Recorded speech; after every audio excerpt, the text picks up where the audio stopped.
Welcome to Layer of the Alchemist, where we discuss all things heavy metal and hard rock.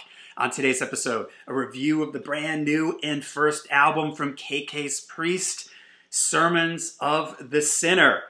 I've been listening to the album all day. My vinyl hasn't shown up yet, but I'm probably about, 5 or 6 listens into the record, and I think I can safely say that I really like this album. It has some, there are some faults here and there, and we'll get into those. But overall, I think it's a really strong album. I think it's a really enjoyable album. KK Downing leaves Judas Priest after the Nostradamus album. He's replaced by Richie Faulkner. As a side note, best wishes to Richie Faulkner. He just recently had a heart attack. Hope that he fully recovers. Really shocking because I believe he's only like 41 years old. So best wishes to him. I love Richie's playing, and I think he brings a lot to Judas Priest. KK puts together his own band, KK's Priest. Features Ripper Owens on vocals, who was with Judas Priest for 2 albums, Demolition and Jugulator. He has also in the band, I'll read off the other guys here, AJ Mills on guitar, Tony Newton on bass, so I'm going to be talking a lot about him in this because I really dug his bass playing, and Sean Elg on drums. The sound of the band, and I talked about this, I did a video on the Advanced singles, which at that point were 4 songs. The sound of the band is very much Judas Priest. In my opinion, this is KK kind of putting it out there that he's as much a part of the sound of Judas Priest as anybody else. Sometimes when people release solo albums, they try to distance themselves from their original band to try to do something different. That's not the case here. This is straight up Judas Priest, maybe Defenders of the Faith, through Painkiller, that era of the band. So if you, especially Painkiller, if you like Painkiller, that kind of up-tempo, fast riffing, you're really going to like this album. The production on the record is really good. It's a little bit dynamically crushed. You hear me talk about this? The loudness wars. It's not too bad, though. I wish it was a tiny bit more dynamic range, but nothing distracting. You can hear all the instruments. The guitars sound great. The bass is really up front. I already mentioned the bass player's name. Tony Newton. His bass is up front and just sounds great. His bass is all over a lot of these songs, which I really, really dig. The drums sound good. The vocals are right there. So it's an overall really good mix. You can crank it up and really enjoy it. Like I mentioned, there's no real surprises here. It is straight up Painkiller era Priest, or even, kind of what you've heard from the last so many records from Judas Priest. This could slot right in there. One of the strengths of the album is also, for me, one of the weaknesses. There's a lot of up-tempo, the song Painkiller style, driving, riffing, that kind of tempo thing, which is cool. There's riffs all over this record. But I wish that there was a little bit more variety in the songs. I could have done with maybe 1 or 2 less of those fast driving numbers and maybe had something like a slow one, like When the Night Comes Down from Defenders of the Faith, or maybe something like the song Heavy Duty, or even something like Cathedral Spires from Ripper's time in the band. I think it would have helped with the flow and the feel of the record a little bit to break up. There's just one too many of these up-tempo, fast, driving, double bass drum type numbers. But like I said, it's really a riff fest on here. There's a ton of killer riffs. There's a ton of great guitar soloing. Some of my favorite songs on the record, the 2 of the early singles, Hellfire Thunderbolt, the title track, Sermons of the Sinner, are great. I think Ripper sounds amazing on this record. Now, I know that Ripper, when he joined Priest, he was sort of brought in. He was in a Judas Priest cover band.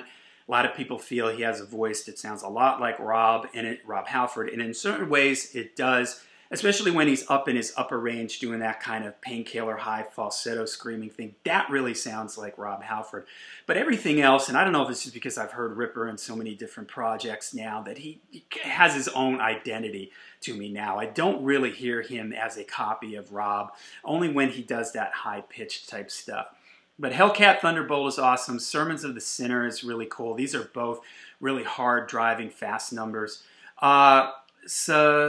Sacerdote e Diablo. I'm sure I'm not pronouncing that correctly. Here's the point in the record where this is the 4th track on the record. There's a little intro thing, Incarnation, which is just kind of like sound effects, just low-pitched voice. A cool way to set up the record. Make some references to some of the song titles in the album. But by this point, we're 3 full songs in when we get to Sacerdote e Diablo. And it's kind of the same like tempo as the other ones. And this is a spot where I wish that maybe they could have gone to maybe a mid-tempo type of thing, or maybe a slow number, maybe too early for a slow number by this point in the album. But I was starting to feel a little fatigued. It was starting to feel a little samey, but it's still a cool song. All right, here's the other minor complaint I have on the record. And I mentioned this when I reviewed the advanced singles. Some of the lyrics on this album are cliche. And I am not a big fan of songs that are like about metal, which sounds strange, right? And I'm going to contradict myself in a second, but I just don't like those kind of things. And if you're going to do like metal cliche type lyrics, I would prefer to have more Dungeons and Dragons, swords, robots, castles, whatever, you know. That kind of thing appeals to me a lot more than this type of, like, the next song I'm going to mention here, Raise Your Fists, which to me, it's a little bit generic. It's the first song on the record that I don't really care for. It's not one of my favorites. Next, Brothers of the Road. This is one where the lyrics are what I was just talking about, but it works in this one. And it works in this one because it's got a little bit of a more laid back, a mid-tempo, mid-fast tempo type of thing. And I think the chorus in the song is really, really good. It's got a big chorus, so I can excuse the lyrics on this because it's super catchy, and I guess it's fun, so it's all right. Now here's where I'm going to contradict myself. Here's one of my favorite songs on the record. One of the highlights for me is Metal Through and Through.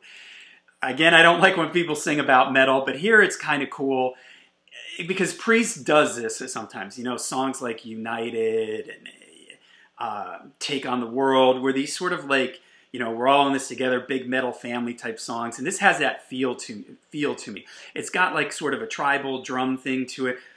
Reminds me a little bit of like Heavy Duty from Defenders of the Faith, like that kind of like anthemic type of feel. But it's a great song. It clocks in at 8 minutes and 13 seconds. It's the second longest song on the album. It's got a lot of changes in it. It's got some really cool gear riff changes. You've heard me talk about that I love when a riff's going, that all of a sudden it slows down or speeds up. I think that that's awesome. There's a spot in the song where everything kind of quiets down and there's like some clean guitars and everything. I think that that's super cool. So Metal Through and Through, really, this one I really like because it's got so many changes in it. It's got some good melody lines in it. Wild and Free, another one that I could pass on. Doesn't really do anything for me. Again, sort of the cliched lyrics. And at this point, this is again back to like these fast tempo riff type things. And there's spots in some of these songs where I'm guessing this was done intentionally, where there's sections in here, Wild and Free. There's a spot that sounds just like Freewheel Burning, the Born to Lead, breakneck. There's a riff in here that sounds just like that. And there's other spots in other songs where you hear them and you're like, man, this sounds kind of familiar. And I'm guessing that that was done intentionally, which is fun, I guess. But so this one is kind of, I could take or leave Wild and Free. Now, Hail for the Priest. This is a cool one. This is a fast, upbeat, driving one. But I think the melody is cool in it. There's a bunch of cool riffs and a bunch of cool changes in it. And then the album closes out on probably my favorite song on this record, Return of the Sentinel. And I'm not going to lie to you, when I saw this title in the press releases, I was like, oh boy, what is this going to be? Because already from the songs I heard, you could tell the band was, doing a straight up the road Judas Priest thing here. And KK has the right to do that. He was an integral part of Judas Priest. But I was worried. But luckily, it is an amazing song and my favorite song on this record. Tons of killer riffs, great like guitar harmonies, great leads. The song has all these changes. There's a spot in the song where everything drops down and it's sort of like the old Sentinel. There's even some spots where they quote like some riffs from the original Sentinel from Defenders of the Faith. But there's a spot where it drops down like the original Sentinel, and Ripper is doing like a spoken word type thing. And there's some great, I mentioned Tony Newton earlier, man, he has some great bass lines all over this record. And this one especially jumps out to me. This, Hail for the Priest, Wild and Free, man, his bass is just all over. And in Return of the Sentinel, he is doing all these like melodic lines in the quiet section. It's just so cool. The song like builds really nicely, and it's just a great epic. It's in at 8 minutes and 59 seconds, so basically a 9-minute song, and a super awesome way to end the album. So overall, I think this is a really strong album. I really enjoyed it. If you're a fan of Painkiller era Priest, you're gonna like it. If you like the latest like Firepower Priest too, you're gonna like this. There's tons of great singing, great guitar playing, riffs all over the place on this. I guess my only thing might be, I wish that, and I mentioned earlier, I wish there was a little more variety in the tempos and feels of some of the songs. And I kind of wish that they had maybe gone for their own, something a little different than Judas Priest. It's obvious that, and hey, maybe this is KK was part of Priest. These are the types of riffs that he writes. This is the music that he wants to make. But I wish they could have maybe carved out a little bit more of their own identity on the record. You know, maybe that will come with more albums. And I do hope they put out more records, because this really feels like a bonus gift here. You know, we've got Judas Priest putting out cool records, and at least in my opinion, the last couple of Judas Priest albums I really liked. Firepower I really liked. And here we're getting, it's like we're getting more Judas Priest, more bonus Priest here, and that's totally cool with me because I love Judas Priest. So overall, a strong record. I'd probably give it like a solid 8 out of 10, maybe even like a 9 out of 10. Great record, and I just really enjoyed it. So, all right, let me know in the comments down below. Have you guys heard it yet? Let me know what you think. Let me know what you like and don't like about the record. I've said this in other videos, even if you don't agree with me, that's okay. But let me know why you don't agree with me. If you don't like the album, tell me why you don't like the album. Just don't say, oh, this album stinks. I'm curious. I want to hear your opinions. I want to hear why people like it. I want to hear why people don't like it. Let me know in the comments down below. Lair the Alchemist Spotify podcast. I just did a Spotify podcast on this album with my 4 favorite songs from the record, so head on over to Spotify to check that out. And until we see you again, make sure you stay heavy, stay metal, and rock hard, ride free. How to get the Judas Priest reference in there.